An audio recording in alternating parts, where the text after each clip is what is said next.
This is Genatzet Hayer, A Toast to Armenia with Armand Kachigian. A comprehensive look at the Armenian culture, only on the Ignotainment Media Network.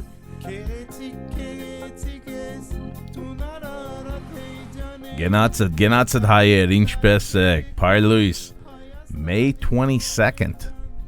May 22nd, and hey, what great response we've had on our Armenian site here, Toast to Armenia, Chris. Man, it's been unbelievable. Huge involvement. It's been amazing. Yeah, and we're cracking. How many people we got on listening to our show now? Man, it's a lot, isn't it? Yeah. It's hard to even count. It's amazing, and we couldn't have done it without you guys out there. And the pictures that we're getting from you folks, this one that I posted, God, that makes me just my mouth water with the shish kebab here with a line, maybe about a football field, I guess, with shish kebabs lined up there. And I tell you what, this is the type of stuff that I want on my show, on this Armenian show, that we can have it on our Toast to Armenia. And we got some news. Let's get to the news, a little bit of news, and then I got a special guest in our studio today, and I think it'll be fun. Anyway, let's get to it. We've got news in Armenia that Armenia is building great trade right now with Kazakhstan. Out of all the eastern countries right now, Armenia, last week it was with China, and now it's with Kazakhstan. They want to do great trades, and Kazakhstan Deputy Chairman Mehirzan Meyakonov, I hope I said that. I probably hacked it up. Mehirzan Meyakonov. Oh, what, you're Kazakhstanci? Exactly.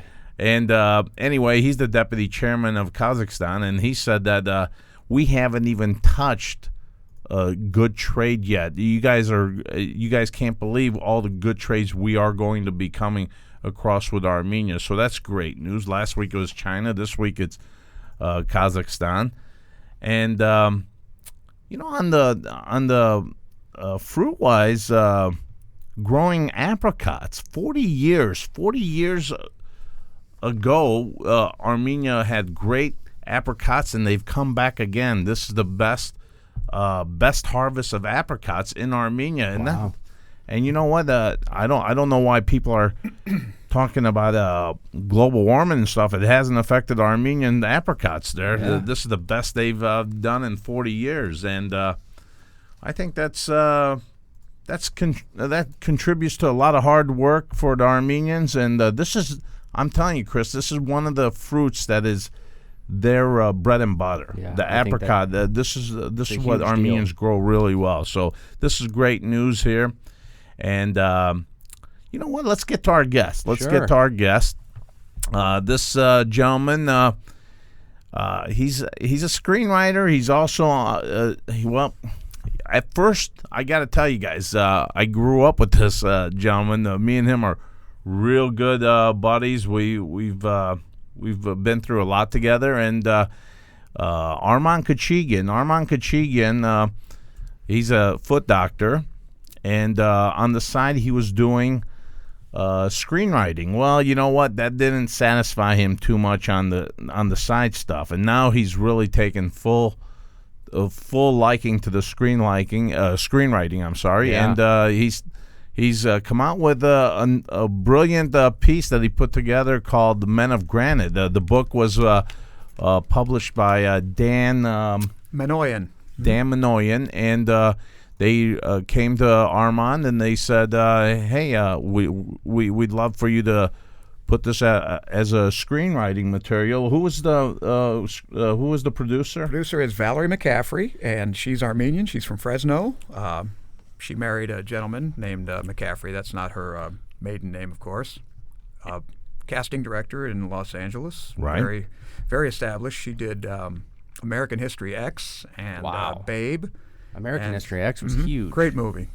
She did the casting for that, and she is very well revered in Los Angeles. She was also, I believe, Miss Fresno. Really? Yes, I think so. Or Wow. yeah, Miss Wow. California or something. She was some sort Now, of. how that's did impressive. they run across you, Armand? Was it work that you passed along to them in No, the past? no, it's an interesting story. You want me to tell it? Yeah, definitely. Yeah, they wrote the book. Dan wrote the book about. He's a sports writer. He's from Waukegan, Illinois, where of course there are a lot of Armenians. Very, very, very big Armenian community.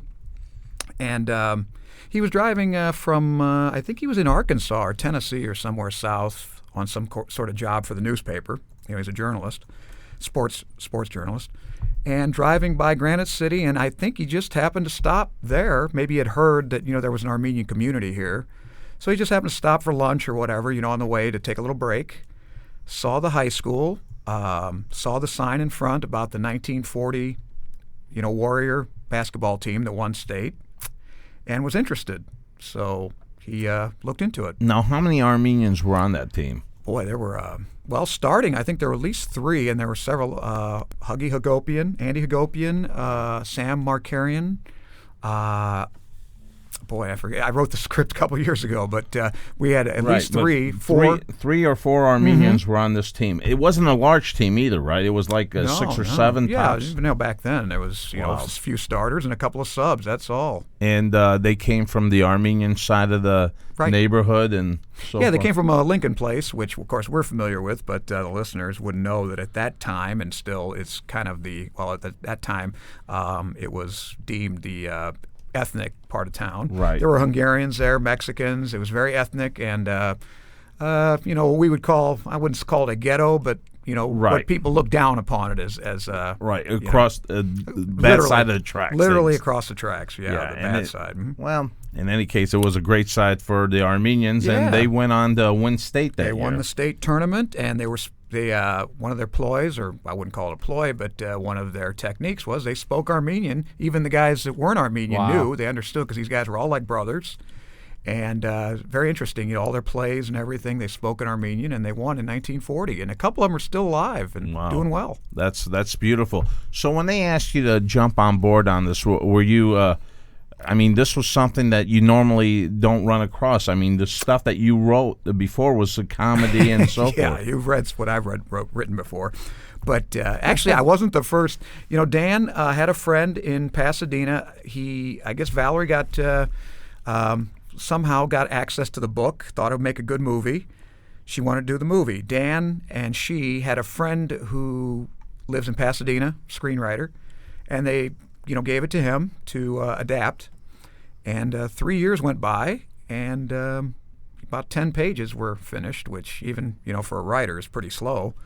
So they decided to start shopping around and seeing if they could find someone else. Well, they happened to talk to a friend of mine, John Manugian, who's from Granite City and big in the drama department at Lindenwood, and asked him who he knew. And John was nice enough to bring me up because he knows I've been writing for 20 years or more.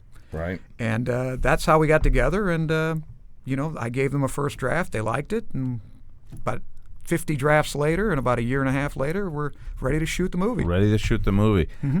Well, Chris, it doesn't just stop with this guy, Armand, with movies, too. I mean, this guy has been on some game shows as well. He's done a little bit of everything. Yeah, and these game shows, he has come really close to breaking the bank on a couple of them, and one of them he did, actually, with want to tell us about that one? That's why he's buying later. Yeah. Well, this is back in 2002, so that was on Who Wants to Be a Millionaire. I did reasonably well. I won $500,000. Won $500,000. Reasonably well. One question away, my friends. And hitting I should the have got million. that one. I still have nightmares about that question. If any of the listeners out there are interested in seeing Armand on Who Wants to Be a Millionaire, it'll be up on the Facebook page and the website later in the day. So. Wow, thank you very much. That's pretty good. I wish I still looked like that. Yeah. Oh, you still look great, man. Oh, thank you. In any case, you were one question away from there. Tell the people out there all the shows you were on. Oh, geez. Family Feud, Win Ben Stein's Money, Jeopardy, 3 times on Who Wants to Be a Millionaire. Wow. And my sister was actually on Card Sharks. Yeah. And my father won a great deal of money on. I always forget this. It was in 1960, I believe. He was on a 1960 show? Yeah, he won a trip to Europe. He won a mink coat for my mother, a car. He did very well. Man. I can't remember the name of that show. I can't believe it. I always try to win this thing that Ed McMahon used to send to my house. Star Search? No, it was the Publishers Clearinghouse. Yeah, I always thought someone was going to knock on my door with balloons and present a big 6-foot check to me. We've all had that dream, yes. And it never happened. All I got was more junk mail. Oh, I remember the name of the show. It was The Big Payoff. The Big Payoff. The Big Payoff. My father was on that show. Won a lot of prizes.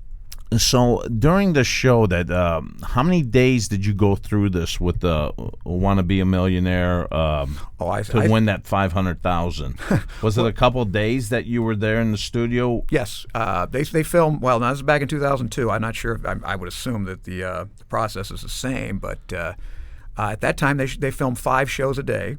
I was on the last show of the first day, and then I was a holdover till the next day.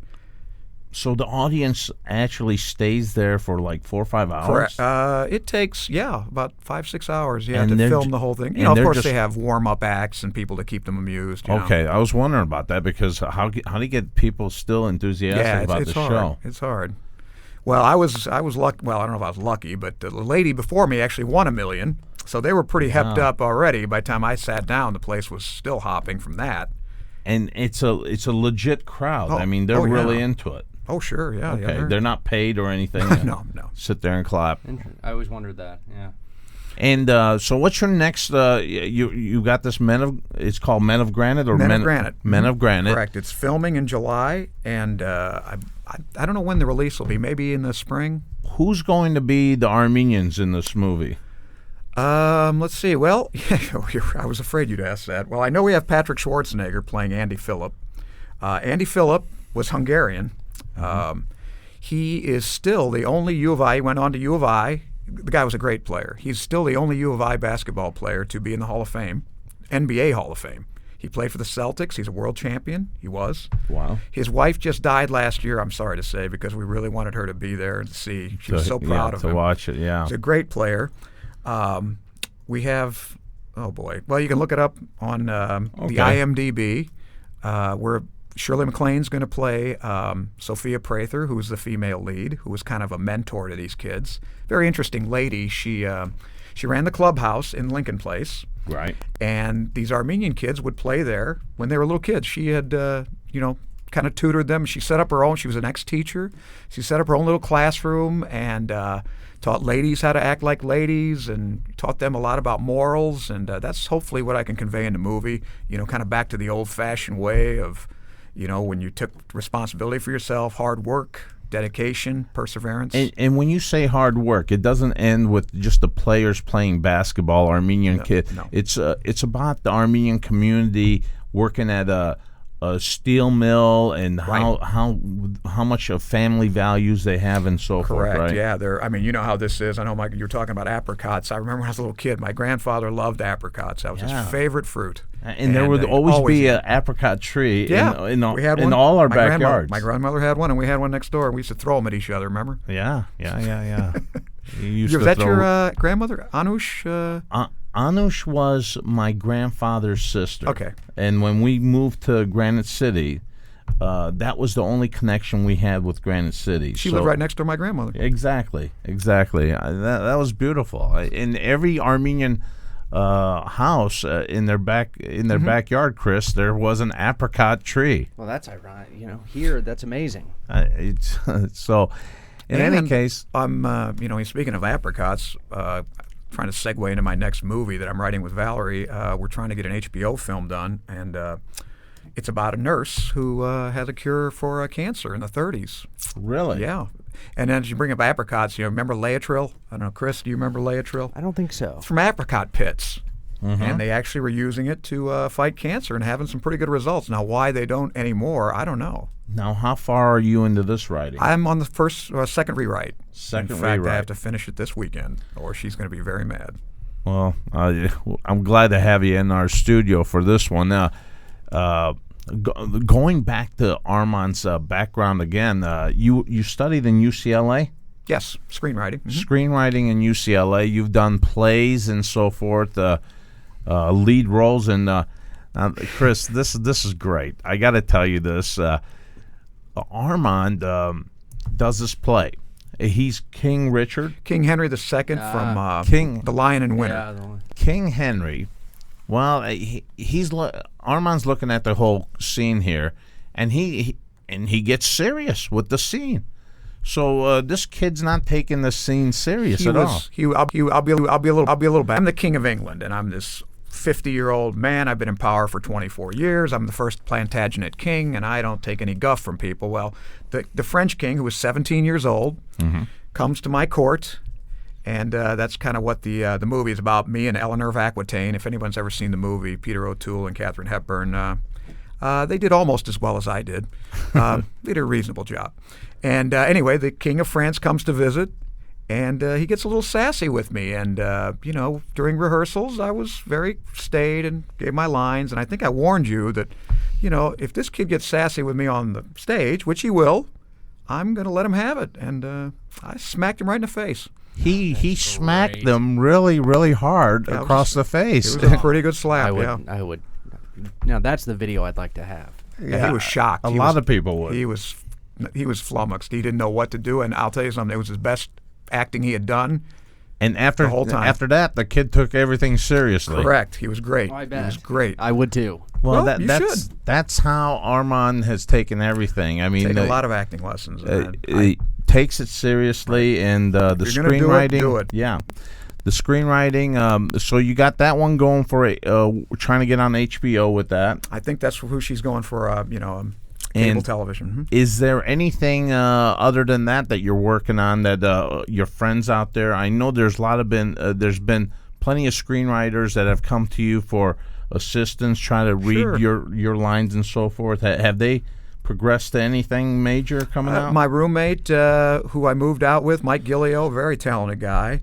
We moved to California together in 1997. He's working on a script. I don't like to drop names, but this guy's actually, apparently has Clooney ready to direct, and it's about, I believe it's about one of Che Guevara or Castro's buddies during the revolution. It's not them, but this American that went down there and fought for the socialists, etc., and they're very interested in doing that movie. Excellent. He's had a lot of success. Very talented guy. And is Cuba going to allow? I don't know now. This has been in the works for a while, but now they may actually be able to do it. Yeah, very film true. It there. Very true.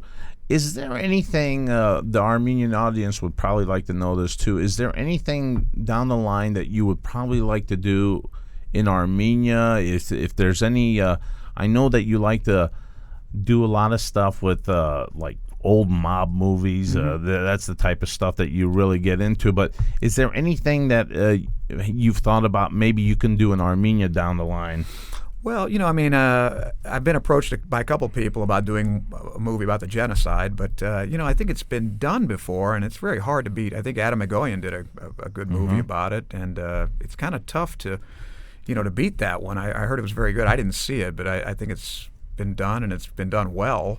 But I try to put a little, tinge of it in everything I do. I throw a little bit, at least an Armenian character or something, that has our heritage in it. Yeah, I definitely would see you doing something, not in that realm, but something about Armenian family that's or Armenian guy that's trying to down on his lucks in Armenia and the streets and stuff. And I'd like to do one about my own family sometime. Don't tell them. But I think I'll do like Eugene O'Neill and wait till they're all dead and then do it. Yeah, he did Long Day's Journey into Night, and then he specified in his will that nobody would produce this play until he was dead. Wow. Yeah, because it was pretty. Yeah, well, I'm glad that's down the line. Stuff. So you have thought about something like that. Sure. Oh yeah.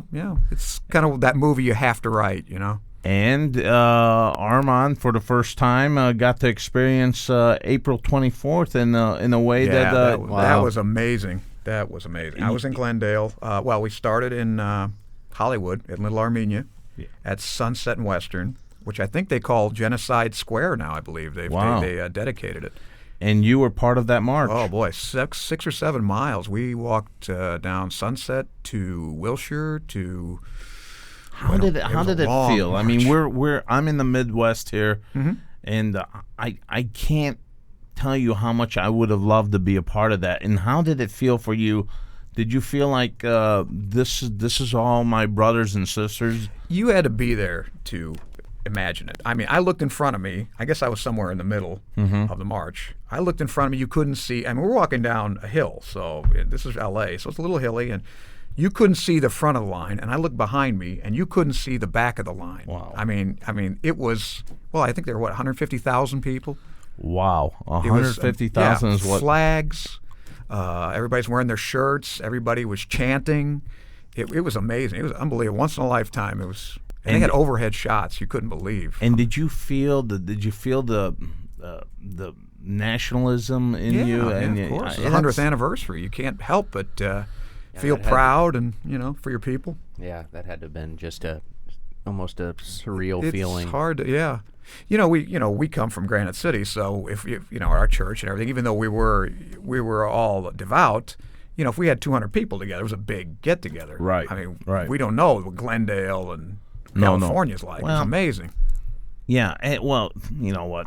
I was born in Beirut, Lebanon, and I moved over here, and like when I was maybe 8-10 years old, and it came to Granite City when I was 8-10 years old. I first moved to New York, stayed there for like 4 years, and then I came to Granite City at 8 or 10 years old, something like that.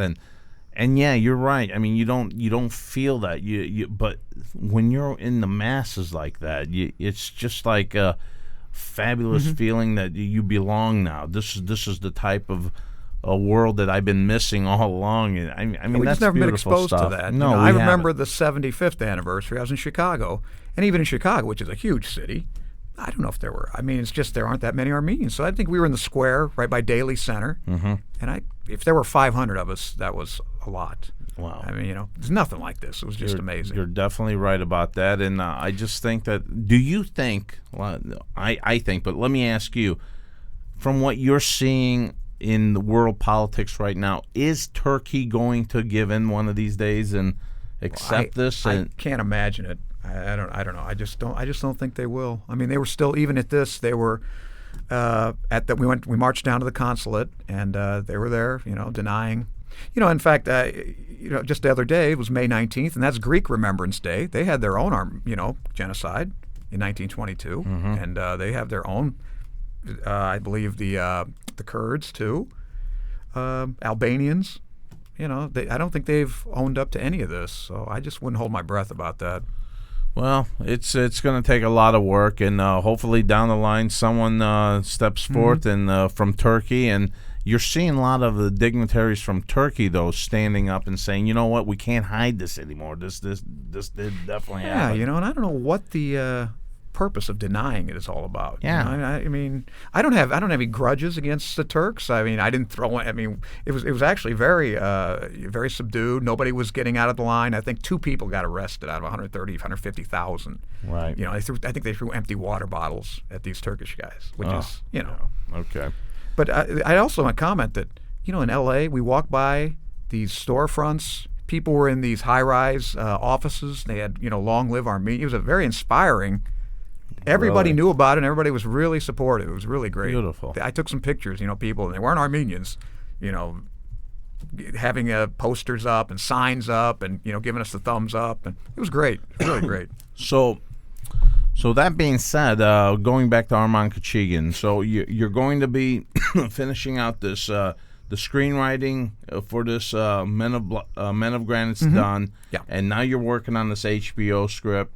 And when do you project that to be out there? Well, that's up to Valerie, but she's a real go-getter. But, I mean, right now she is so into doing the Men of Granite. This is her, the next 2 months she's going to she's going to be so busy. 3 months, I guess. But after that, I guess she has a partner. They actually did a documentary called Cancer. It's in the System. Very good, very well done. Won some awards. And she and her partner are really dedicated to doing this, and I regret to say, cancer's big business. It's a lot of money involved, a lot of egos. Right. For the longest time, we were making no progress. People were actually, withholding studies from each other, and it was just a mess. It's terrible. How many people have to suffer and die, Right. Because of this screw up, massive screw up that I think hopefully we're past. And that's what these alternative treatments come out and they're not embraced, they're actually repressed. And it's crazy. Now I don't I'm not one of those big pharmas, crooks, et cetera, they're trying to kill us. No, but I just think that we're not all on the same team on this one, unfortunately, and that's what it's going to take. Now, have you ever thought about going to Armenia and well, you know what? You're a hell of a foot doctor too. Have you ever thought about going there just to do some training or anything like that? Well, my mother would like me to go there and get married, so I don't know. There you go. Yeah, there you go. She's been preaching that for the last 30 years. Armenia, they said they took a poll with this one site. I don't know which site it was, Chris. You may want to look into this down the line, but they had a site that said Armenia has the most beautiful women in the world. Yeah, I actually heard this the other day on the radio. Yeah, I mean, they the came ones up, in California are certainly beautiful. So that's agree with that. I think your mom's in the right track there to find that beautiful Armenian woman from Armenia. But there's more to it than just beauty. There's there's something more substantial, and like money. Were you able to check out that chess show that we had? I'm going to. I love me. I love chess, and even though I'd be embarrassed to say I'm a player compared to him. He was such a great guest on our show. Yeah, he's supposed to play me, right? And he's going to give me a queen and a rook. Whenever he comes in, he's going to play you, definitely. I want him to take off his queen and both rooks. Well, I want a little shot at beating this guy. He may do it for you. And still win. Well, I tell you what, folks, that was a great interview here with Armand. And Armand, it's been great having you on here. It was great. It was wonderful. Yeah, man. Thanks, Chris. It was interesting stuff, Armand. And tune in next week. We'll have another great guest on our show. And Genatset Hayer, Kisher Party. It's been nice having you guys, and keep those emails coming. How can they get a hold of us, Chris? They can find us all over the internet. They can find us on our website, armeniaproud.com. They can find us on Facebook. You can email us at info@armeniaproud.com. You can find the show on the website, on the iTunes store, on the Stitcher app for radio. If you have any questions on how to listen or how to find the show or how to find any of the people we've had on the show, the guest information, info@armeniaproud.com.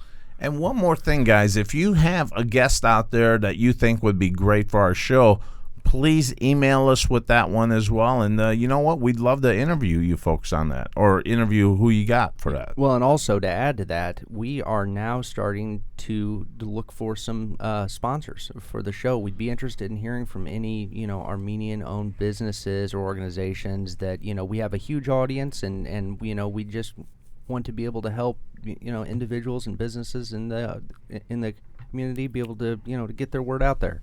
That's excellent call. Excellent call on that. All right, my friends, it's been great talking to you guys. You guys have a great weekend. Chris, I'll see you next week. And sure. Armand, it's been great having you on, my friend.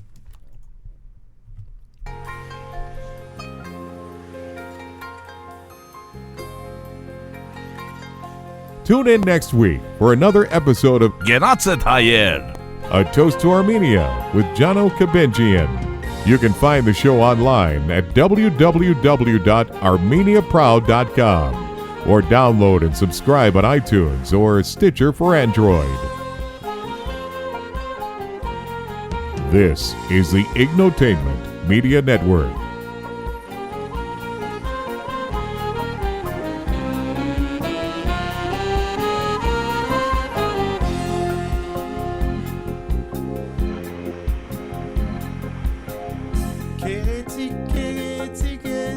Tonight